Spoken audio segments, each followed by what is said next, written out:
Today is January 26, 2020, and we're starting part 2 of the Sons of Selenar. We're starting on chapter 2, and if we're feeling ambitious, maybe we'll get chapter 3 done. Chapter 2. The Way is Open. Echoes of the Past. Back from the Dead. A frozen moment of time. It stretched, soundless and serene. Cherokeen's first thought was that, if this was death, then everything the old-timers on Licarius had told him as a rebel youth was wrong. They'd spoken of death as a fire that consumes you. It would be painful, they said. Death was always painful in the old-timers' tales, and it was never easy. A good death would be sudden, and if you were lucky, one you wouldn't see coming. But this moment, this eternal moment, was peaceful, which told Cherokeen it wasn't death. This was something else. Cold and weightless, Cherokeen's gut swelled with nausea. Like the worst translation sickness imaginable, his eyes burned, as if microscopic needles were slowly pushing into his pupils. He saw nothing but blinding, searing light. His senses swarm in and out of coherence, screaming voices, cries of horror, unbridled joy. These were not voices he knew, for they were men, women, and children who screamed names he never heard. 1,000 voices, tens of thousands. He recognized languages of Terra, as well as dialects that had only taken root in the centuries since humanity first set sail from its birth world. Woven within them were words never meant to be given voice, demonic chatterings of razor teeth and loathsome appetites. Cherokeen's mouth tasted metal, and his skull bloated with a raging storm of emotions, only a few of which were his: fear, guilt, hope for redemption, and overwhelming horror that was only kept from turning into a raging storm of self-destruction by iron discipline. Too much, too fast. He felt the synapses within his mind coming untethered, the torrent of emotions eroding them like a surge tide that rips away the support of a bridge. The empty white of his vision cleared, and once again he saw the cold steel of buttressed gantries and the riveted steel plates of the ship's bridge. The Sisypheum spun like a leaf in the wind, and an awful sense of vertigo permeated every fiber of Cherokeen's being. From his marrow to his psyche, he felt as though he were folding inside out, as if every dimension of his existence were now reveled to be a flimsy construct. No sirens blared, and only the warning hiss of static filled the bridge, like the droning of carrion flies swarming the meat of the battle fallen. Light flickered at the corner of his vision, and he rolled onto his side, closing his eyes as a fresh stab of nausea ripped up through his stomach. The sensation was so unnatural to his transhuman physiology, and he almost didn't recognize it. The feeling passed, and Cherokeen gripped the edge of the nearest console to pull himself upright. Feeling as weak as a newborn, he blinked away, the last of the burning pain in his vision, seeing the rest of the bridge crew recovering from what had just happened. "Wayland, what in Medusa's name was that?" demanded Branthan, his mechanized body drooling coolant fluids and crackling with what looked like warp corpuscent. Garuda lay on the ground, its legs twitching and its eyes flickering with machine light. Sabek didn't answer, his eyes wide and his lips moving soundlessly like a servitor in the midst of a mind wipe. Strapped to his command throne, Sabek hadn't fallen like the rest of them, but integrated with the rest of the Sisypheum systems. He'd felt everything the ship had suffered. "What was that?" repeated Branthan. Cherokeen wanted to check his friend, but knew he had to deal with the most pressing demand before moving to the next: prioritize and execute. The surveyor array was a flaring mess of static and distortions, a jumble of signals, datum points, and navigational beacons that bore no resemblance to those in Jupiter's vicinity. "I don't know," said Cherokeen. "None of these readings on the Auspex make any sense." "Make them make sense," ordered Branthan, as if the reality of their surroundings could be made clear simply by the force of will. The Carnager could be ready to finish us off. Sharrokin shook his head. "No," he said. "I'm not picking up any ship signatures or engine flares in the void. We're alone out here. And where exactly is here? We can't fight effectively if we don't know where we are. If the few datum points I'm picking up are correct, then it looks like..." "Like what?" said Branthan when Sharrokin didn't continue. "Like we made a warp jump," he said, trying to make sense of what little information he could. "Everything I'm seeing suggests we are no longer in the Jovian battle space.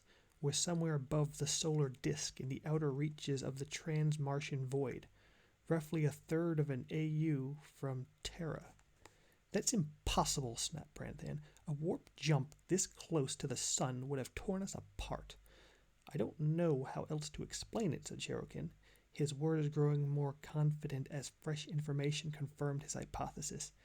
"He's right, Captain," said Wayland, his words slurred with system shock. "I felt a huge spike in the warp spectra right after the Carnager hit us. I don't know exactly what it was, but it was somewhere in the vicinity of the Comet Shrine, similar to what I'd expect to see when a war fleet translates, but many orders of magnitude larger. A warp rift? This deep in the solar system? How?" said Brantham, and every one of them knew there could only be one architect of such a traumatic wound in reality. "Horus Lupercal," said Sharrokin. "That's how he's going to do it. How he was always going to do it," said Wayland, unable to conceal a fleeting admiration for the sheer audacity of so bold a plan's execution. The fighting around the Chthonic and Elysian gates was just to spread out our defenses along the solar perimeter. We assumed the gates were the only way Horus could bring his fleets through, but if the scale of these readings is even vaguely accurate, then the traders could sail 100 fleets through that rift, practically into Terra's orbit. "So we have a new target," said Branthan. "A new target," said Sharrokin, struggling to contain his anger. "We're dead in the void. The Carnager's lasers all but disemboweled us. Every deck below the waterline is compromised. Our drive is offline, and one of the reactors is venting radiation into space like a damn signal flare."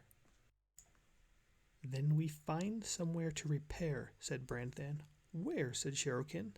"There's nothing out there. An old way station, an abandoned graving yard, a lost research post, something," said Branthan. "There must be relics of the first push from Terra drifting out there." "I'm telling you, there's nothing," repeated Sharrokin. Wayland twisted in his grav couch and fixed Sharrokin with a piercing stare. "Nicona," he said, holding Sharrokin's gaze. "If there is one man I would trust to find something lost in the darkness, it is you. Find us somewhere to heal the hurts done to the Sisypheum, and we will live to fight on. What is it your brothers say? From the darkness we strike, fast and lethal, and by the time our foes can react." Sharrokin grinned. "Darkness, there and nothing more." It took Sharrokin 25 hours to locate somewhere viable for the Sisypheum to effect repairs. Anchored in the void, and all but invisible, it was a nameless hollow cavern of iron, with only rudimentary docking facilities and fractional life support. In the earliest days of warships traversing the oceans of old Earth, such places were known as coaling stations, ports that allowed the navy of the great powers to extend the range and influence of their fleets. This structure had been designed to allow the first monitor ships to remain on station for extended patrol circuits of the inner system gulfs.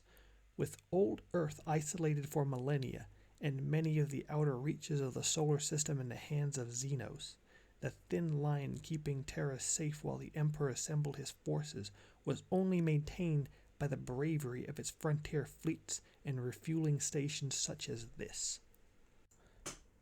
The search for a safe haven had also revealed more about the traumatic warp event that had ripped the fabric of the solar system asunder. With every passing moment, the scale of the armada passing through the rift opened close to Terra became horrifyingly apparent.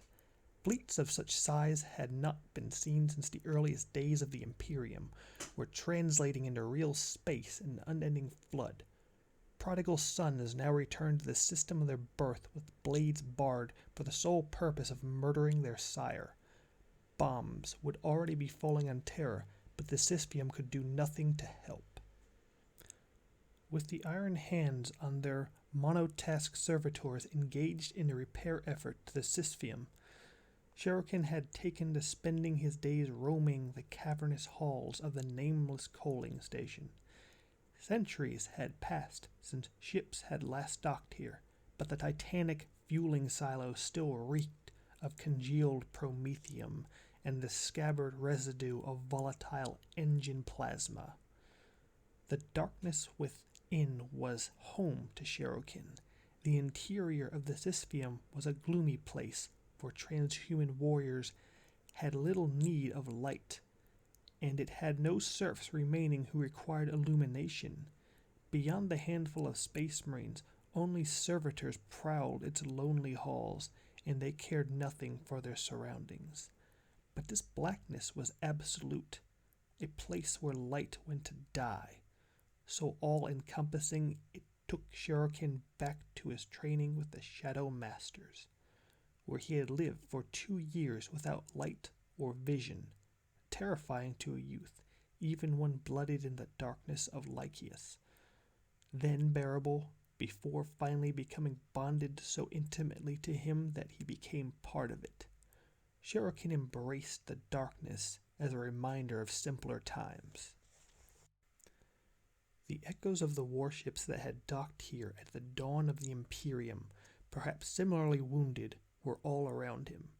The names of proud vessels were etched into the walls, names that sounded absurdly quaint to Shuriken.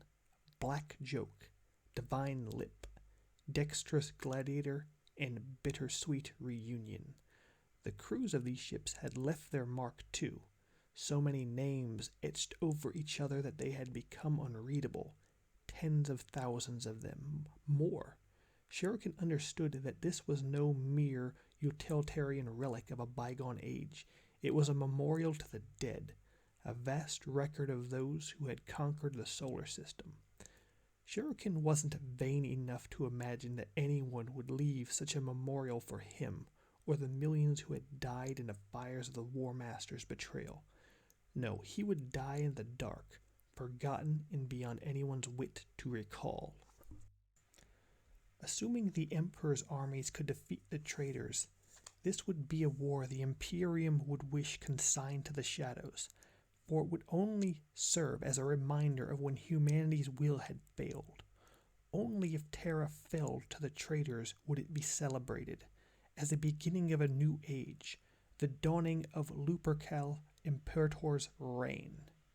He paused to run his fingers over the carvings, picturing a crewman in a bulky vac suit, like dying of radiation poisoning as he cut into the metal with the tip of a drill bit to secure his little piece of immortality.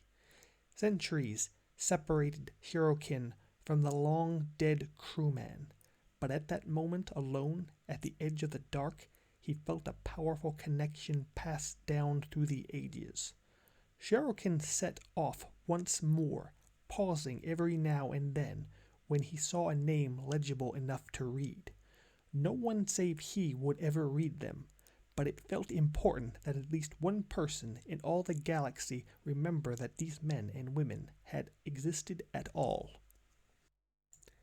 He wished he knew the name of this place to truly mark their passing. The Vox chirped in Shuriken's ear. Nikona, said the unmistakable gruff voice of ash and smoke that belonged to Atesh Tarsa. The apothecary of the Salamander's Legion had kept them alive over the years on the bleeding edges of this conflict, and everyone aboard the Sisypheum owed him their life. But Shuriken wished Tarsa had let one of their number die. "Where are you?" asked the apothecary. In the darkness. "What do you want, Atesh?" It's Cadmus Tyro. What about him? He's awake, and he wants to speak to you. The apothecarian of the Sisypheum had once been as much a place of death as the nameless coaling station. Since the massacre on the black sands of Istvan V, Ulrich Branthan had lain entombed in ice, his body a wretched conglomeration of torn meat and bone, held together by sinew and pure will. Only the heart of iron had kept the captain alive as he writhed in stasis, its Dark Age technology simultaneously reweaving his flesh and blood, even his mind annealed into the singular blade of vengeance. And there he would have remained until death had it not been for the damned bird. For reasons known only to its inscrutable machine consciousness, Garuda had chosen to irreparably disable the stasis controls of Branthan's cryo-chamber, leaving Tarsa no option but to resort to desperate measures to save the life of his patient. You should have let him die, Shuriken had told the apothecary in the wake of the captain's rebirth. His thirst for vengeance will kill us all. If I had let him die, I would have broken my apothecary's oath, Tarsa had replied. I would have been finishing the work of the traitors. Shuriken had wanted to dispute the point, but the galaxy had seen far too much faithlessness for him to wish one more broken oath on the cosmos. He passed through the pressurized vestibule and its fog of counterseptic decontaminants. The airlock hissed closed behind him, sealing him within the sterile environment of the apothecarian. He found Tarsa hunched over a spinning centrifuge. Blood samples whirred in glass tubes, and the hum of Medicae machinery filled the space. The air tasted of tin, and the lumens flickered overhead, fizzing with poor connectivity to the ship's main grid. I see the power is still intermittent, said Shuriken. Tarsa looked up, his ebon-black face the opposite of the Raven Guard's pallid features. The dull red eyes were set in a craggy, hairless skull, and Shuriken saw a lifetime sorrow in their depths. He saw Shuriken and smiled weakly. Nicona, he said, offering his hand. Welcome back to the light. Shuriken took his fellow warrior's wrist. I apologize, brother. I have been a stranger of late. Tarsa nodded and said, The sons of the Raven Lord understand the value of solitude. It is a trait I admire. Some of our more boisterous Legion brothers prefer racious gatherings and overt displays of brotherhood. But like you, I find such displays tiresome. Shuriken smiled. That's virtue in both. I'm no hermit, but after Arene Septimus, I needed to take some time to clear my head. I need to reevaluate my perceptions. You weren't to blame for what happened, said Tarsa. I knew, said Shuriken.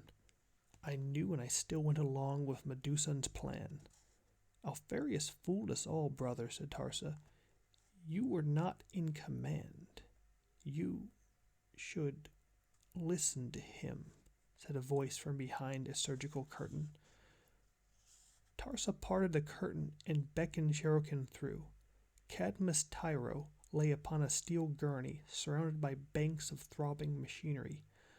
Blood pumps, autoimmune boosters, and a dozen different monitoring devices plugged directly into the weeping interfaces cut into his flesh. His wounds had been horrific, near mortal. Shattered bones, unchecked internal bleeding, mass reactive trauma, and the complete destruction of numerous organs. That he still drew breath at all was a miracle few could face, a Primarch, and live. Tarsa had employed every one of the apothecary's arts to keep him alive, but the Sisypheum's former captain had fallen into a deathly slumber from which no one had expected him to arise. Yet here he was, awake and clear-eyed. Shuriken's eye roved the captain's synth-wrapped body. The wound in his chest cavity had been packed and bound, and new flesh was filling the void. Bone splices had simultaneously fresh growth through much of the ossification of his ribs had yet to occur. Blood-stained steel rods scaffolded his legs and arms, but even now they were being withdrawn by a pair of drifting servo skulls. The agony of the procedure was etched into Tyro's face. Like all Iron Hands, he bore pain stoically. Anything else was weakness, and Shuriken's admiration for Cadmus Tyro rose another notch. The blame for what happened on Irene Septimus is mine to bear, said Tyro, for I was in command. I could have stopped you. Tyro shook his head, the motion causing a visible stab of pain to spasm through him. The skulls chirruped like irradiated insects at his movement.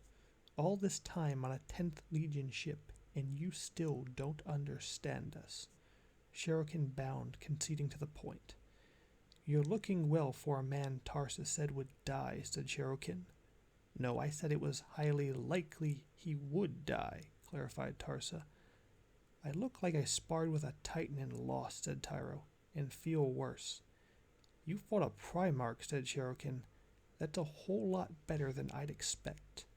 Tyro nodded, glancing down as another steel rod as thick as his finger was eased out of his flesh.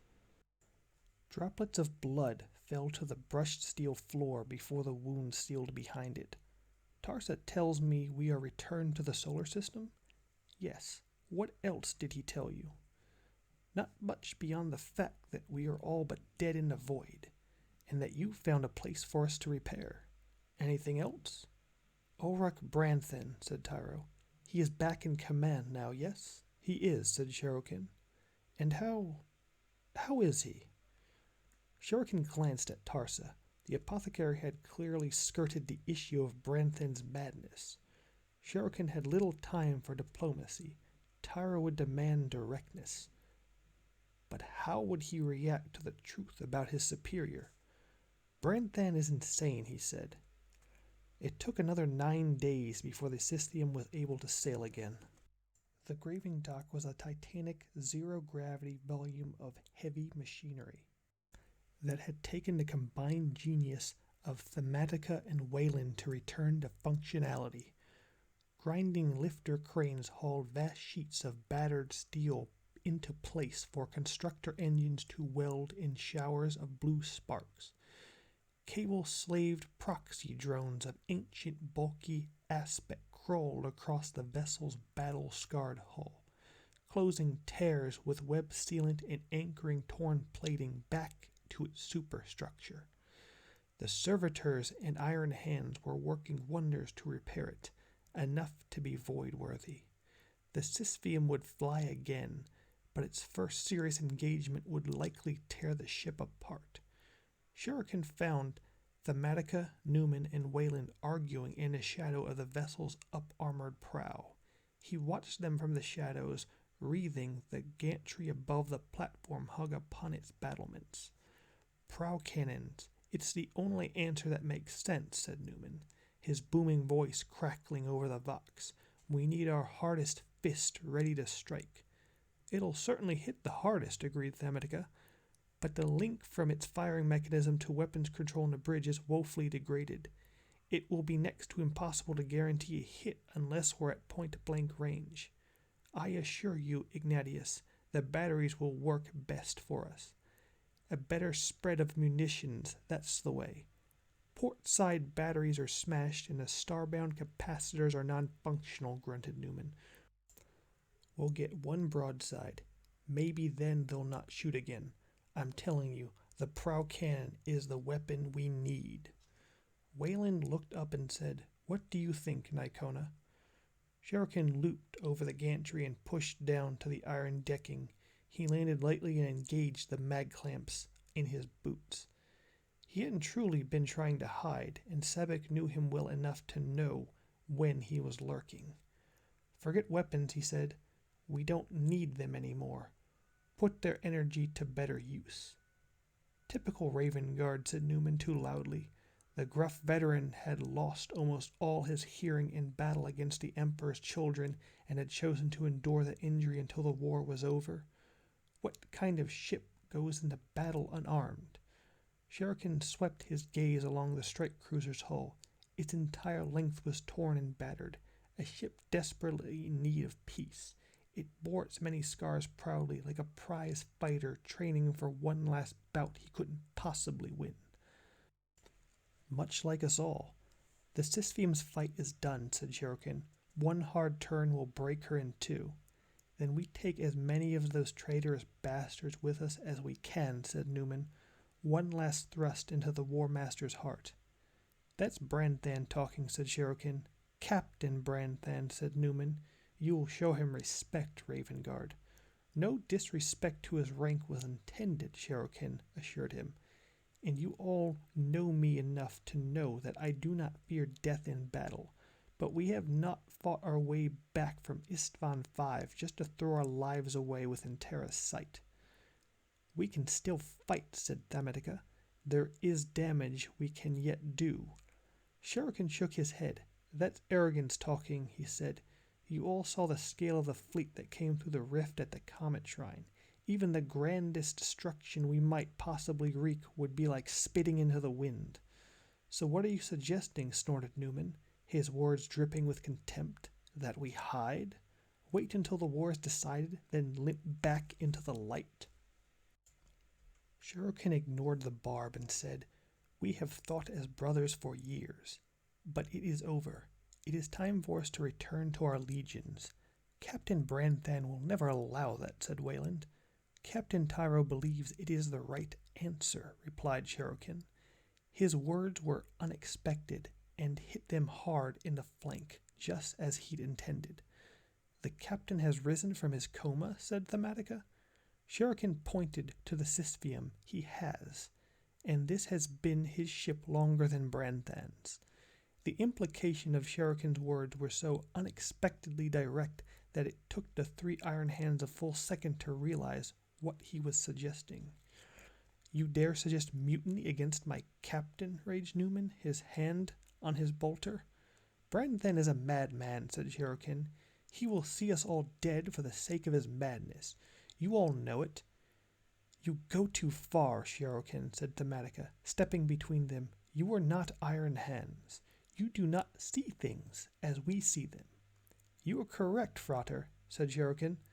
Just as I saw them differently when Alpharius walked among us with Shadrach Medusan's face. You should have listened to me then, and you need to listen to me now. Ulrich Branthan is not fighting for any cause beyond his own vengeance. The pain has broken him, and he will damn us all in the fires of his madness. Newman wrenched, his bolter free, but Wayland had seen the fury build in him and held his arm down. The veteran made a quarter turn to Wayland in furious disbelief. You would defend these words, Sabek, he demanded. I think we should at least hear him out. I have heard enough, snapped Newman. This is mutiny. Tyro agrees with me, said Shuriken, as does Tarsa, and so do you, Sabek. Is that true, Wayland? Asked Thamatica. Thamatica was known for his mordant sense of humor, but Shuriken heard the tension resonating within his tone like a taut cable on the verge of snapping. Wayland heard it too and glanced up. Shuriken felt his friend's disappointment that he had forced him into this corner, but what other choice was there? Wayland released Newman's arm and took a step away. Throne help me, but I do, he said. Through it cuts against the grain of all I have been trained to believe. The chain of command is meant to be inviolable, but the forge teaches us that when a blade is tempered, it becomes hard and brittle. To remove that brittleness, the smiter must use a careful heat before allowing his metal to cool over time. Captain Branthan's soul is fresh from the furnace of his resurrection, and if we participate in a plan of action we know to be flawed, then we are just as responsible for the consequences of its failure. Newman slowly maglocked his bolter back to his armor and shook his head in disgust. That it should come to this, said the veteran with real remorse. We face the ruin of the Imperium, and still we find ways to turn on one another.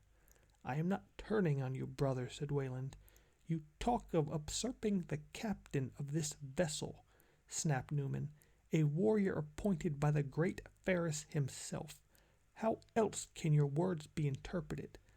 The veteran turned and marched away. The medic aside, he will go straight to Brent then. We all should, said Wayland. Oh my, that's it for Chapter 2. Not feeling overtly ambitious, so we'll get Chapter 3 tomorrow. I should have enough time to do that. But yeah, I like the pacing of this book. It's pretty much straightforward. There's no lull. It's continue, and we're only on Chapter 2. So we'll see what's going to happen to poor Captain Brandthorne and his insanity tomorrow.